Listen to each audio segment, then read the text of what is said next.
এই চরম সুস্বাদু খাবার দাবার দেখে মন ভোলাবে না। আজকের টপিক কিন্তু এই খাবার দাবার নয়, বরং সম্পর্কের রসায়ন। হ্যাঁ, মানে বিয়ের অনেকগুলো বছর পেরিয়ে গেছে, অনেক কিছু হারিয়ে গেছে, অভিযোগের পাহাড় জমছে ক্রমাগত। ঠিক সে সময় এমনই একটা অভূতপূর্ব সন্ধ্যা কাটলো আমাদের দুজনের মধ্যে। গল্পটা বলি তাহলে। আর বলে রাখি, খাবারের শেষের দিকের অভিজ্ঞতাটা কিন্তু মোটেও ভালো ছিল না, সব বলছি। আমার সোমবার বিকেলে থাকে ড্রয়িং ক্লাস, সেইখানে মন দিয়ে ছবি আঁকছি। ইনি হলেন আমার শিক্ষক মহাশয়, যিনি সাহায্য করেন আমাকে কোন দিকে যাব কোন দিকে যাব না। আর তারপর হঠাৎ করে দেখি একটা ফোন কল। আমার কর্তামশাই অফিস সেরে বাড়ি ফেরার সময় আমাকে বলছে, তুমি একা একা যেও না বাড়িতে, আমি আসছি তোমায় নিতে। আর তারপর আমি চালালাম গাড়ি, কারণ আমি নতুন নতুন গাড়ি চালানো শিখছি, গুরু আমার কর্তামশাই।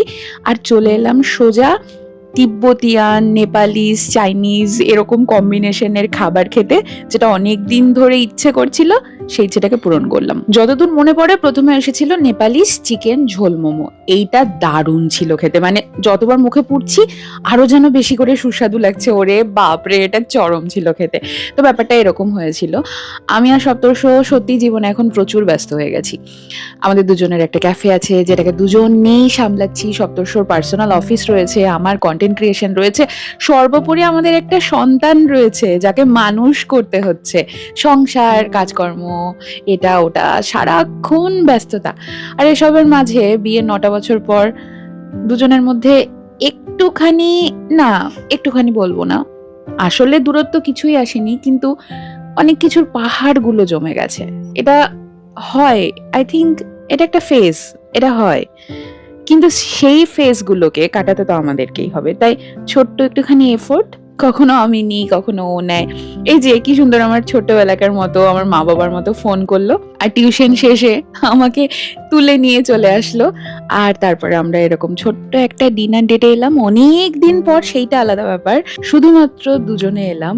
আর তারপর কি সুন্দর একটা সময় কাটলো। বলে রাখি, ওই ঝোল মোমোর পরে এসেছিল ডিমসাম, যেটা দারুণ ছিল খেতে। আর তারপরে ড্যান ড্যান নুডলস আর ড্রাই চিলি চিকেন, সবকটা চুমু ছিল, চুমু লিটারেলি। কিন্তু শেষ পাতের এইটা না মুখটা পুরো নষ্ট করে দিল।